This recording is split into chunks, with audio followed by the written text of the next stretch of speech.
हरे कृष्ण। तो आज हम भगवत गीता के चतुर्थ अध्याय का 8वां श्लोक पढ़ रहे हैं। परित्राणाय साधूनां विनाशाय च दुष्कृतां धर्म संस्थापना अर्थाय संभवामि युगे युगे। परित्राणाय साधूनां विनाशाय च दुष्कृतां धर्म संस्थापना अर्थाय संभवामि युगे युगे। परित्राणाय साधूनां विनाशाय च दुष्कृतां धर्म संस्थापनार्थाय संभवामि युगे युगे। Paritranaaya for the deliverance, Sadhunam of the devotees, Vinashaya for the annihilation, Cha and Dushkritam of the miscreants, Dharma principles of religion, Sanstapna Arthaya to re-establish, Sambhavami I do appear, Yuge millennium, Yuge after millennium. Translation and purport by His Divine Grace, Swami Srila Yuktivedanta Swami Srila Prabhupada ki Jai. To deliver the impious and to annihilate the miscreant as well as to reestablish the principles of religion, I myself appear millennium after millennium.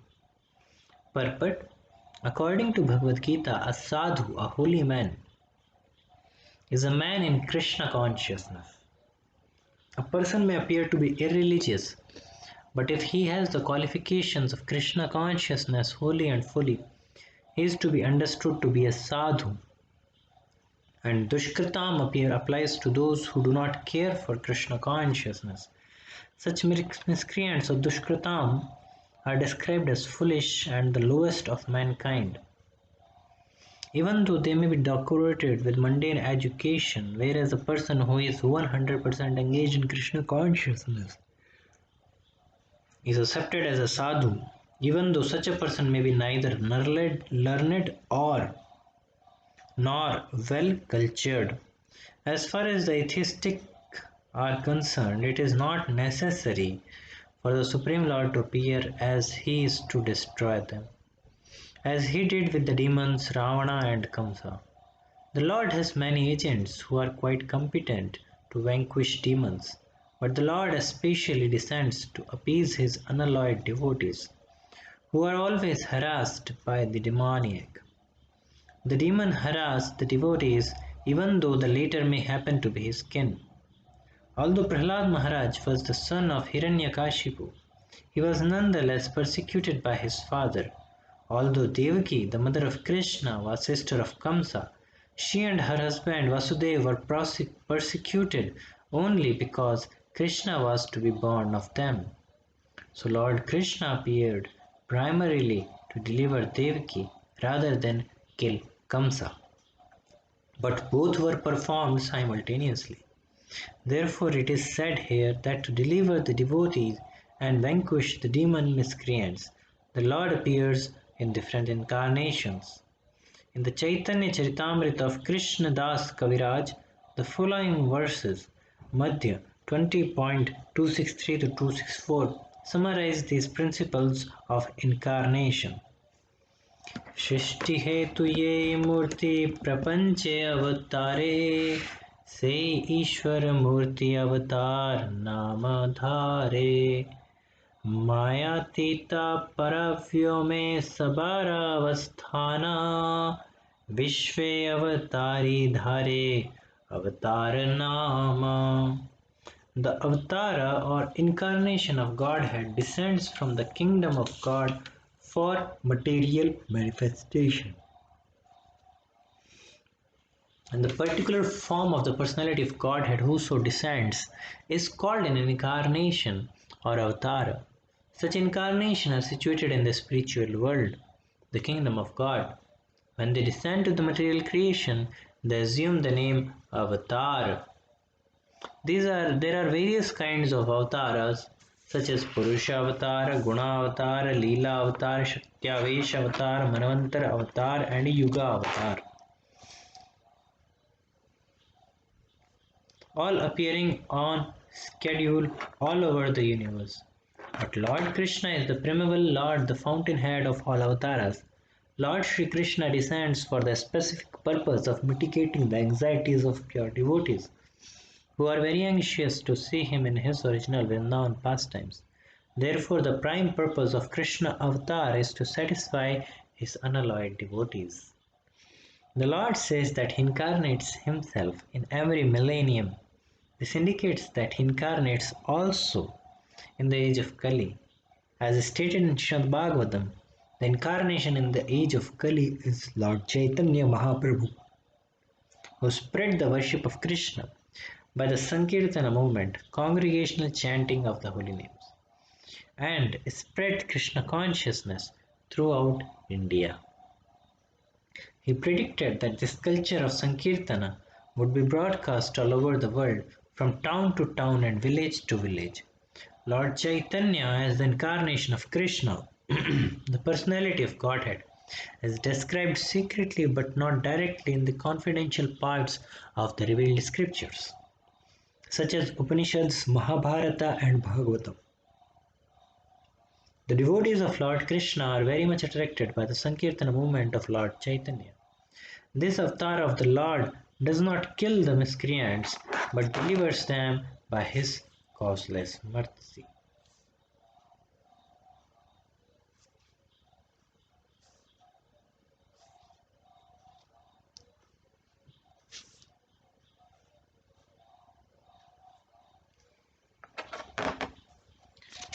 तो आज जो हम श्लोक पढ़ रहे हैं वो बहुत ही महत्वपूर्ण श्लोक है भगवद गीता का और बहुत फेमस भी है।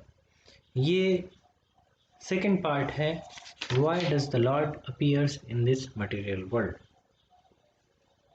Manifest himself. In the previous पिछले वर्स में हमने देखा था कि जब जब धर्म की ग्लानि होती है और अधर्म का उत्थान होता है तब तब भगवान श्री कृष्ण या आते हैं या अपने किसी दूत को या किसी को भेजते हैं रिप्रेजेंटेटिव को, और वो जो है उस परिस्थिति में जाके वापस धर्म का उत्थान करते हैं, धर्म का फिर से प्रचार करते हैं, उसको रिस्टेब्लिश करते हैं, उसके प्रिंसिपल्स को, और उनका प्रचार करते हैं। तो यहाँ पे सेकंड रीज़न भगवान, सेकंड पार्ट ऑफ रीजंस क्यों भगवान श्री कृष्ण इस भौतिक जगत में अवतरित होते हैं। तो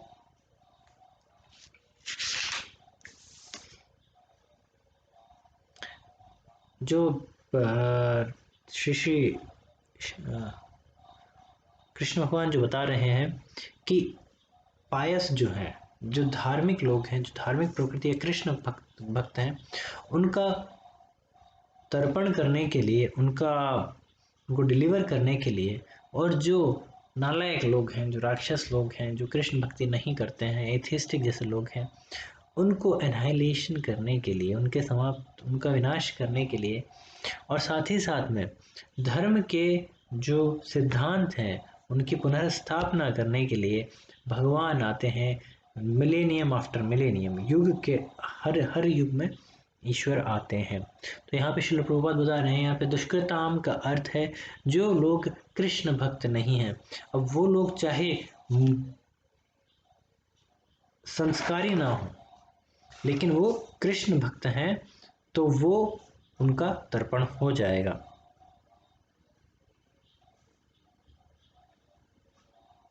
श्रील प्रभुपाद कहते हैं कि कोई व्यक्ति अगर 100% भगवान श्री कृष्ण की सेवा में लगा हुआ है, चाहे वो पढ़ा लिखा नहीं हो, चाहे वो एकदम गंवार हो, चाहे उसके पास में कोई संस्कार नहीं हो, लेकिन वो जो है वो सर्वोपरि कहा जाएगा और उसको पायस कहा जाएगा। लेकिन साथ ही साथ में कोई व्यक्ति बहुत धर्म कर्म के काम करता है लेकिन वो कृष्ण भक्त नहीं है तो उसे अधार्मिक या भगवत गीता की दृष्टि से उसे दुष्कृति कहा जाएगा।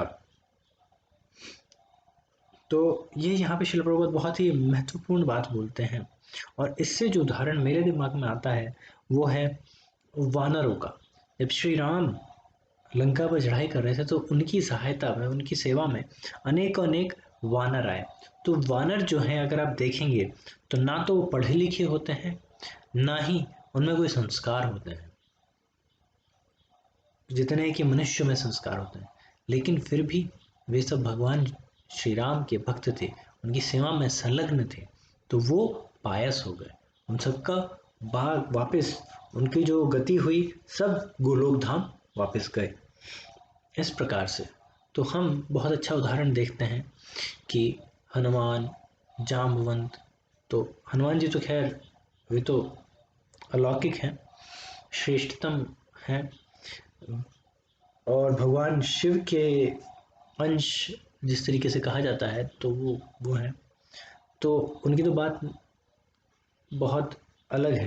लेकिन जामवंत जैसे वो बड़े भालू हो गए, ऐसे ही जो दो भाई थे,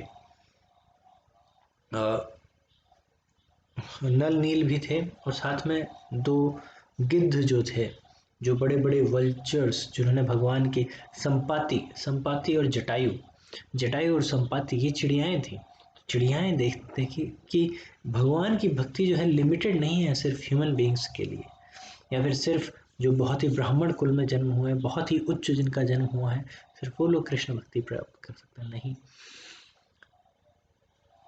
कृष्ण भक्ति जो है ये एसेंस है, इसे कोई भी प्रैक्टिस कर सकता है, इवन जटायु, संपाति, वानर, और उदाहरण हम देखते हैं राक्षस कुल में जन्म लेने वाले प्रहलाद महाराज, तो इतने अच्छे अच्छे उदाहरण शास्त्रों ने हमें दिए हैं। गजेंद्र जो कि हाथी थे, तो वो सब जो है भगवान के भक्त हो सकते हैं।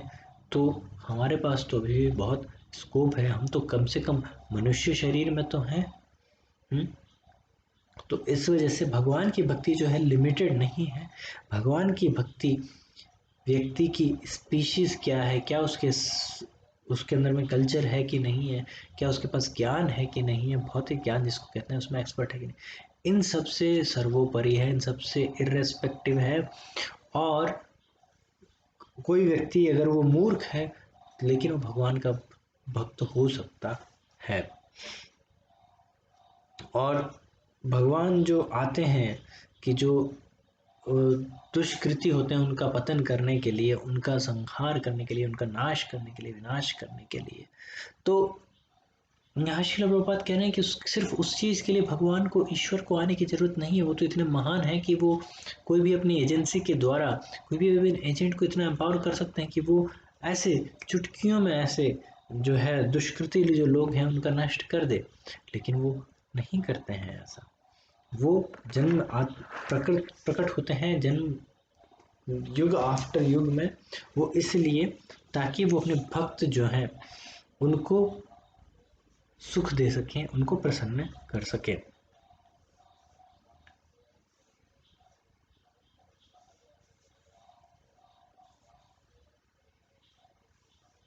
और फिर अवतार का मीनिंग श्रील प्रभुपाद बता रहे हैं, उसके लिए वो चैतन्य चरितामृत से कोट कर रहे हैं कि अवतार जो भगवान की मैनिफेस्टेशन होती है, एक पर्टिकुलर फॉर्म होती है जो डिसेंड करती है स्पिरिचुअल वर्ल्ड से, स्पिरिचुअल वर्ल्ड में वो एग्जिस्ट करती है, वो आती है, तो उसे अवतार कहते हैं। और फिर अलग अलग अवतारों के बारे में प्रभुपाद बता रहे हैं, पुरुष अवतार, गुण अवतार, लीला अवतार, और ये इत्यादि इत्यादि अलग अलग तरह के अवतार हैं, लेकिन स्रोत सबका श्री कृष्ण है, और श्री कृष्ण जो है वो टॉप मोस्ट है। The prime purpose of Krishna अवतार इज सेटिस्फाई हिज अनलॉयड डिवोटीज, ये उसका मुख्य वो है। और ईश्वर जो है अलग अलग इनकारनेशंस में आते हैं, अलग अलग अवतारों में आते हैं। तो जो श्री चैतन्य महाप्रभु का जो अवतार था उसमें उन्होंने संकीर्तन मूवमेंट की जो थी वो स्थापना की थी, और ये प्रेडिक्ट किया था कि ये जो संकीर्तन यज्ञ है ये दुनिया भर में हर गांव में, हर शहर में ये जो है फैलेगा। तो यही जो प्रोफेसी थी इसको हम देखते हैं कि वर्तमान में वो फुलफिल हो रही है। बुल्गारिया जैसे देश में, जहाँ पे कि इंडिया में हमने कभी इस देश का नाम नहीं सुना था, ऐसा इनसिग्निफिकेंट सा देश, इसके अंदर में यहाँ पे भी भक्त हैं, बहुत अच्छे से कीर्तन करते हैं, बहुत डेली प्रोग्राम होता है मंदिर के अंदर में, और हर साल भव्य या रथ यात्रा आयोजित करते हैं। ये यहाँ के स्टैंडर्ड के हिसाब से बहुत भव्य है, क्योंकि यहाँ पे लोग ही नहीं है, बहुत कम जनसंख्या है, लेकिन बहुत ही अच्छी रथ यात्रा आयोजित करते हैं और नियमित रूप से प्रोग्राम वगैरह और बुक डिस्ट्रीब्यूशन करते हैं। तो जब ऐसे शहर, ऐसे देश के अंदर में अगर हो सकता है, कृष्ण भक्त भावना में पहुंच सकती है, तो कहीं भी पहुंच सकती है। वर्तमान में 2-3 देशों को छोड़ के, जैसे साउथ कोरिया हो गया या फिर कुछ एक दो देश और हो गए, उनको छोड़ के हर जगह जो है कृष्ण भक्त हैं और भक्ति का इस हरिनाम संकीर्तन का प्रचार हो रहा है। और इसका श्रेय जो जाता है वो जाता है परम पूजनीय शिला इसी भक्तिवेदांता स्वामी शिल प्रभुपाद, उनके प्रयासों के द्वारा, उनके कमिटमेंट के द्वारा, उनके डेडिकेशन जो था अपने गुरु के वचनों के प्रति, उनके उसको जो है ये सारा श्रेय जाता है। और शिला प्रभुपाद ने जो भगवत गीता लिखी है बहुत हम पे कृपा की है कि इतने सीधे शब्दों में, इतने साधारण शब्दों में उन्होंने हमें दे दिया है भगवत का ज्ञान, भगवत गीता का ज्ञान। तो हम सदैव शिल प्रभुपाद के प्रति कृतज्ञ रहेंगे और जिन भी वैष्णवों के कारण हम कृष्ण भक्ति में हम इंट्रोड्यूस हुए उनके प्रति हम कृतज्ञ रहना चाहिए और सभी आचार्यों के प्रति हमें कृतज्ञ रहना चाहिए कि आज ये उनके प्रयासों का फल है जो उन्होंने न जाने कितने 100 सालों पहले किए थे कि हर जगह कृष्ण भावनामृत फैल रही है और हम उनके कृतज्ञ हैं, जिससे कि क्योंकि हम इसी कारण से उनके जो कंट्रीब्यूशन की वजह से हम आज कृष्ण भक्ति से इंट्रोड्यूस हो पाए हैं, परिचित हो पाए हैं, उसको प्रैक्टिस करने का प्रयास कर पा रहे हैं। बहुत बहुत धन्यवाद। हरे कृष्णा।